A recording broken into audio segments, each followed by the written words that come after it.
Hello men, just quickly, I'm going to upload another video about calcs. I believe in what you should know as a bricklayer. It becomes all as one. You know, I just feel that our knowledge is being watered down. You know, I'm working with more and more people who, it's not their fault, they don't know. So someone's got to preserve this knowledge, because if we're not careful, if we're not passing knowledge on correctly, the trade's going to get watered down. It's going to be even more uneducated, therefore becoming semi-skilled. So the calcs video I'm doing is just a bit of knowledge that I think you should know, understanding your weight spreads, your newtons, your materials, your compact, your compression, etc. Now, before I move on, I just want to read you something. I've got a letter in the post. This is from a watcher, someone who watches the channel.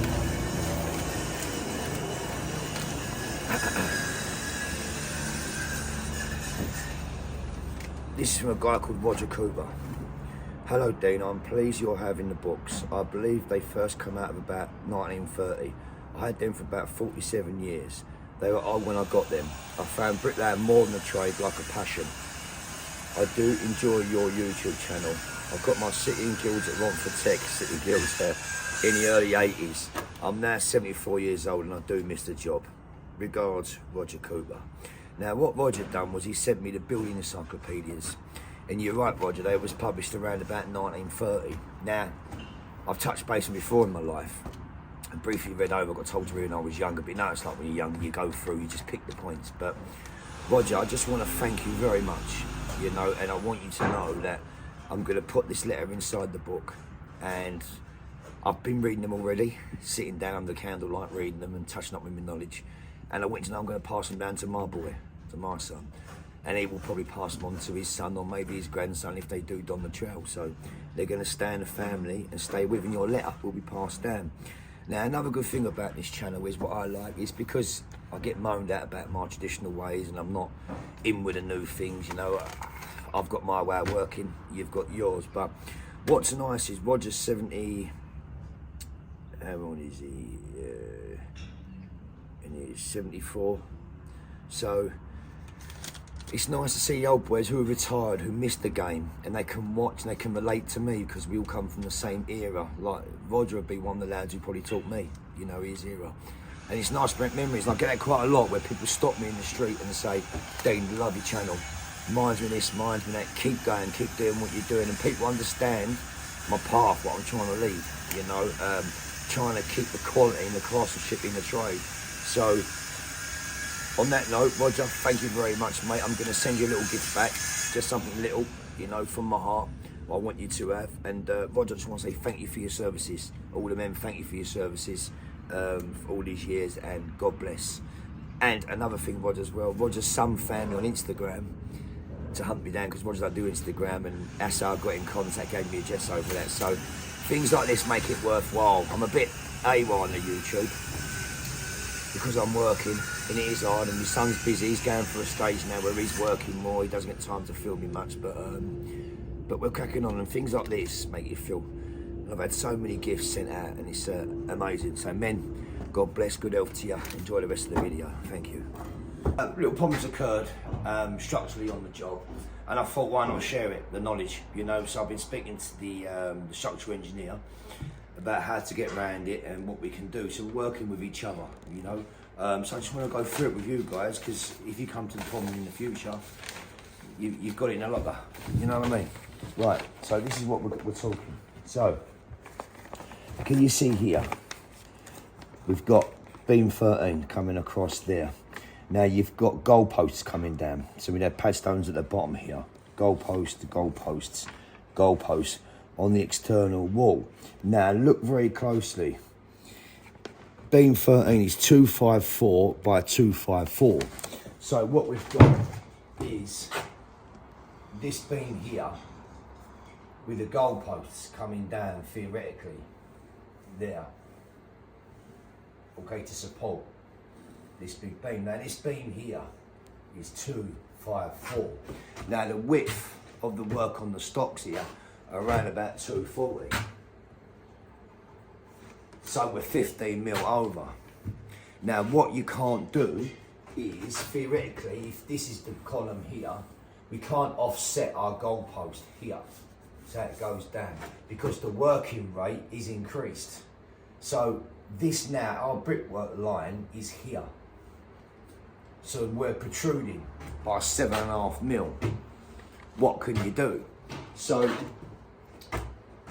by protruding there 7.5 mil and then turning 7.5 mil, we can't move the steel all over 15 mil because it would just be off centre to the main strength of the work. So this creates a problem. So what I've suggested here is, you see the goalpost there coming down at the end.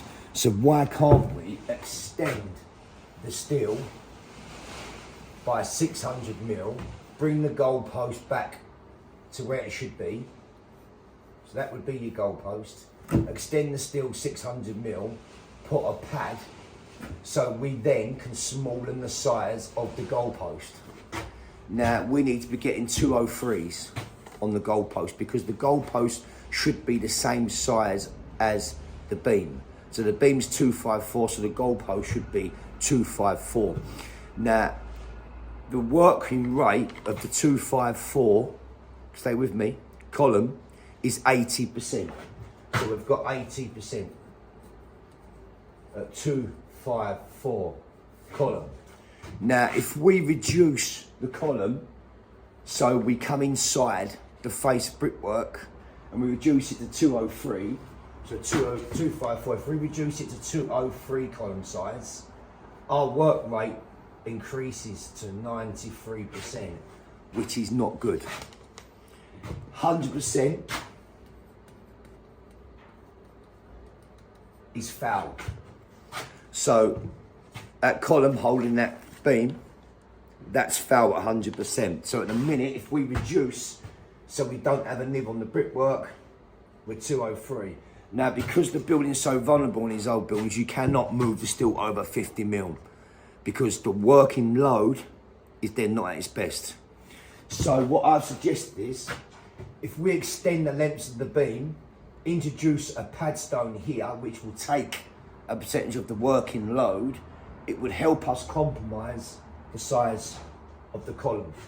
So by adding the pad stone in and reducing, our working load has gone from 93, I'm hoping, to around about 86%. So we've got to find 6%, sorry. So that pad stone, I'm hoping, with the calcs, is going to take 6% of the working load, enabling us to compromise on the goalpost. Now, this is important, you understand all these measurements as a bricklayer. It's your job, your knowledge. Because when you come up with these problems, the structure, they're very into the computer, stuff like that. So you can throw these ideas off each other and don't be scared of discussing these things. Now, point being, if this is a foul and it doesn't come back at 86% and it comes back at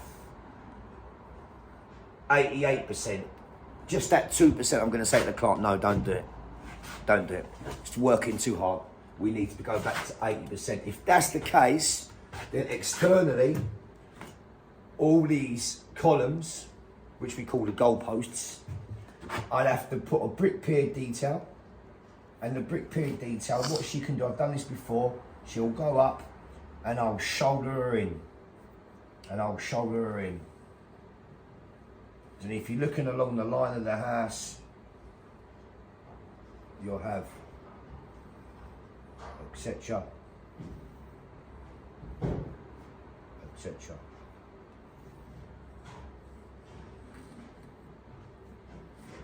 So we'll have 2 at the back, 3 down the side, and we're shouldering, perhaps even corbelling in, so it becomes aesthetically like a detail, and it does look really nice, you know. But these are the stages, early doors, we need to go over, so I'm waiting for the final council to come back, and I'll let you know how we get on. Here we go.